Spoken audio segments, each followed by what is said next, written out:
नमस्कार, मैं आकाश। Morning news India में आपका स्वागत है। बात कर रहे हैं लोकसभा चुनाव 2024 की। मोदी सरकार के 2 कार्यकाल पूरे होने को हैं। तीसरा कार्यकाल क्या मोदी सरकार रिपीट कर पाएगी या फिर इंडिया गठबंधन अपनी सरकार बनाने में कामयाब होगा? नमस्कार, मैं अनिल। सर, भारत की राजनीति में तो नरेंद्र मोदी जो है वो सफल हुए हैं, लेकिन विदेश नीति और कूटनीति को लेकर क्या मैसेज गया है भारतीय जनता में, और अब्रोड की बात करें तो वहाँ पर इसको थोड़ा प्रकाश डालेंगे। निश्चित रूप से 10 साल की बात करें तो भारत की तस्वीर और तकदीर दोनों बदली है, और तस्वीर भी बदली है। इसलिए बदली, इसके देखिए आप फैक्ट्स पे बात करें, और फैक्ट्स पे जब बात करते हैं तो चीज़ें निकल कर सामने आती है। जब 2014 के अंदर सत्ता संभाली गई थी, उस समय भारत की जो इकोनॉमिक ग्रोथ रेट थी, पूरे वर्ल्ड में भारत 11वीं बड़ी आर्थिक शक्ति के रूप में गिना जाता था। आज आप लेटेस्ट में देखते हैं तो भारत 5वीं बड़ी आर्थिक शक्ति के रूप में आ गया। आप देखिए कि भारत का जो विदेशी मुद्रा भंडार है वो 600 अरब डॉलर है, और ये किसी देश का विदेशी मुद्रा भंडार का मजबूत होना उस देश की आर्थिक तरक्की का रास्ता खोलता है। अब देखिए, भारत की कूटनीति की बात करते हैं तो जिस समय पुलवामा अटैक हुआ तो भारत ने सर्जिकल स्ट्राइक, एयर स्ट्राइक दोनों करके पूरा जवाब दिया। पाकिस्तान को पाकिस्तान के अंदर घुसकर मारा। विंग कमांडर अभिनंदन गलती से वहां फंस गए। भारत उसी शान से अभिनंदन को लेकर आया।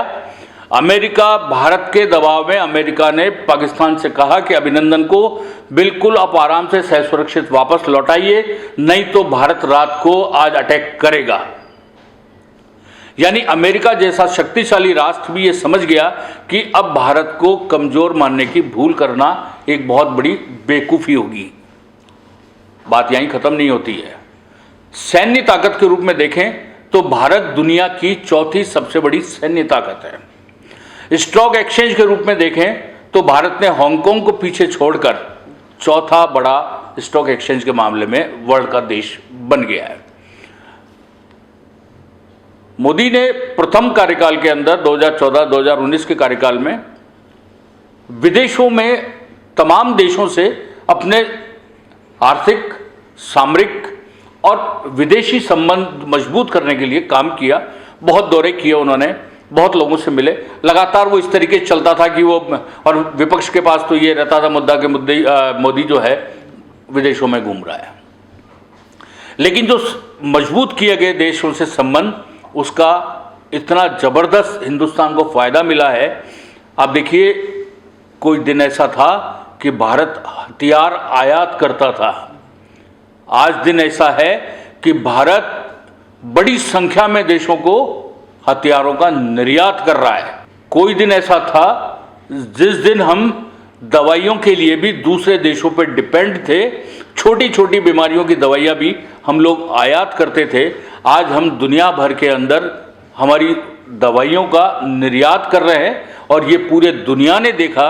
कोरोना काल में हमने वैक्सीन बनाकर न केवल भारत के 140 करोड़ लोगों को बचाने का काम किया, बल्कि आप देखिए 100 से अधिक देशों में भी हमने वो दवाइयाँ भेजकर उन लोगों की जान भी बचाई।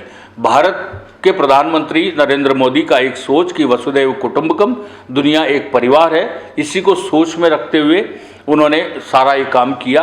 अब देखिए, अभी श्रीलंका जब आर्थिक स्थिति बिल्कुल हालत खराब हो गई थी, एक गृह युद्ध की स्थिति अगर श्रीलंका के पास में जब कुछ भी नहीं बचा, तब भारत ने अपने दरवाजे श्रीलंका के लिए खोले और श्रीलंका को, वहाँ के लोगों को, वहाँ के तमिलों को अपना देश का भाई मानते हुए उनके लिए तमाम सुविधाएं दी गई। और ये इससे देख के अंदाज़ा लगाया जा सकता है कि भारत की जो विदेश नीति है सबको साथ लेके चलने की। कूटनीति की बात करें तो सर्जिकल स्ट्राइक, एयर स्ट्राइक के जरिए पुलवामा का अटैक का बदला ले लिया। अभिनंदन को उसी अभिनंदन के साथ में भारत के अंदर लाकर बता दिया कि भारत अब वो भारत नहीं है, भारत एक नया भारत है जिसको दुनिया आने वाले दिनों में अब सलाम ही करेगी सिर्फ।